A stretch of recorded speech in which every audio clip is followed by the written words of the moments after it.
Hi friends, welcome to Mek'skitchen. இன்னைக்கு குயிக்கான breakfast recipe பார்க்க போகிறோம். ஆட்டா தோசை எப்படின்னு பார்க்கலாமா? இந்த தோசை நீங்கள் 5 நிமிஷத்துலேயே ரெடி பண்ணிடலாம்.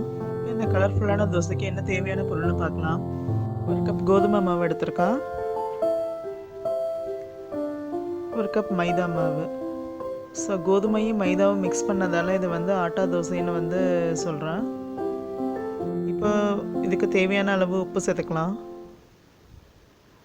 இப்போ 1/2 கப் தயிர் எடுத்து வச்சுருக்கேன், அதை சேர்த்துக்கிறேன். இது கொஞ்சம் புளிப்பான தயிர். தயிர் சேர்க்கலைன்னா நீங்கள் லெமன் ஜூஸ் கூட ஆட் பண்ணிக்கலாம். ஒரு சின்ன லெமன் இல்லைன்னா ஒரு பெரிய லெமனில் பாதி.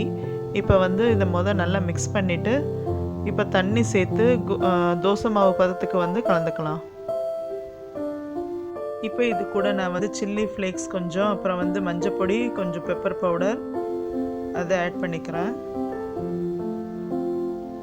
பச்சை மிளகா 2 அது ரெட் ஆகிடுச்சு. ஸோ பார்க்க கலர்ஃபுல்லாக இருக்கணும், அதையும் சேர்த்துக்கிறேன். இப்போ ஒரு பெரிய வெங்காயம் கட் பண்ணி வச்சுருக்கேன், அதை சேர்த்துக்கிறேன். கொஞ்சம் கொத்தமல்லி. ஸோ இதெல்லாம் சேர்த்து இப்போ நல்லா மிக்ஸ் பண்ணிக்கலாம். மஞ்சள் பொடி சேர்த்துருக்கால நீங்கள் இதை நல்லா மிக்ஸ் பண்ணிக்கோங்க, இல்லைன்னா அங்கங்கே அப்படியே மஞ்சள் பொடி நிற்கும். நல்லாவே கலந்து விட்டுக்கோங்க.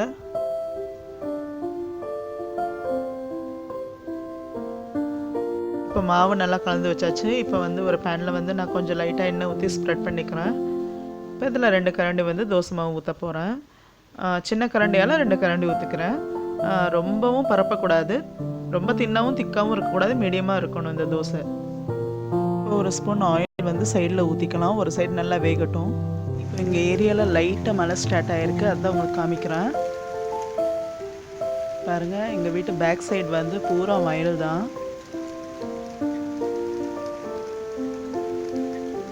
உங்களுக்கு மழை விழுற சவுண்ட் கேட்குதுன்னு நினைக்கிறேன். நல்ல நெல் விளைஞ்சிருக்கு, மழையும் கொஞ்சம் நல்லா பெய்யுது. இப்போ தான் ஸ்டார்ட் ஆகிருக்கு.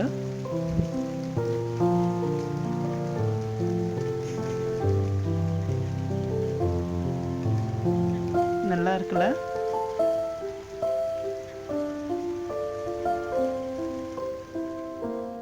இப்போ ஒரு சைடு தோசை நல்லா ரோஸ்ட் ஆகிடுச்சு. இப்போ திருப்பி போட்டுக்கலாம். இப்போ இந்த சைடும் ரோஸ்ட் ஆகட்டும். இப்போ இந்த சைடும் தோசை நல்லா வெந்துடுச்சு. இப்போ திரும்பவும் 2 சைடு கொஞ்சம் நேரம் நம்ம குக் பண்ணிக்கலாம்.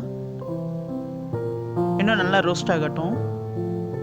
இப்போ ரெடி ஆகிடுச்சு, நம்ம பிளேட்டில் மாற்றிக்கலாம். ரொம்ப கலர்ஃபுல்லாக இருக்குல்ல? இப்போ இன்னொரு தோசை ஊற்றலாம். கொஞ்சம் எண்ணெய் ஊற்றிக்கிறேன். இப்போ 2 கரண்டி மாவு கொஞ்சம் லைட்டாக ஸ்ப்ரெட் பண்ணி விடுறேன். இப்போ ஒரு சைடு நல்லா வெந்துருச்சு. இப்போ திருப்பி போட்டுக்கலாம். பாருங்கள், நல்லா கலர் சேஞ்ச் ஆகிடுச்சு. இப்போ இன்னொரு சைடும் நல்லா திருப்பி போட்டுக்கலாம். அவ்வளோதான், 2 சைடும் நல்லாவே ரோஸ்ட் ஆகிடுச்சு. இந்த மாதிரி எல்லா தோசையும் சுட்டுக்கலாம். பாருங்கள், இதுவும் ரெடி. அவ்வளோதான், நம்மளுடைய இன்ஸ்டன்ட் தோசை சூப்பராக ரெடி ஆகிடுச்சு. எப்பயுமே தோசை ஒரே மாதிரி ட்ரை பண்ணாமல் இந்த மாதிரி டிஃப்ரெண்ட்டாக ட்ரை பண்ணலாம். டேஸ்ட்டும் நல்லாயிருக்கும். இந்த குயிக்கான ஆட்டா தோசைக்கு தேங்காய் சட்னி யூஸ் பண்ணால், இல்லைன்னா டொமேட்டோ கெச்சப் அது கூட யூஸ் பண்ணிக்கலாம். இந்த ரெசிபி பார்த்தீங்கன்னா ஒரு பேச்சுலர்ஸ் ரெசிபி. இது பிரேக்ஃபாஸ்ட்டுக்கும் யூஸ் பண்ணிக்கலாம், கிட்ஸோட டிஃபன் பாக்ஸுக்கும் கொடுத்து அனுப்பலாம். ஸோ இது கண்டிப்பாக உங்களுக்கு பிடிச்சிருக்குன்னு நினைக்கிறேன். தேங்க்ஸ் ஃபார் வாட்சிங்.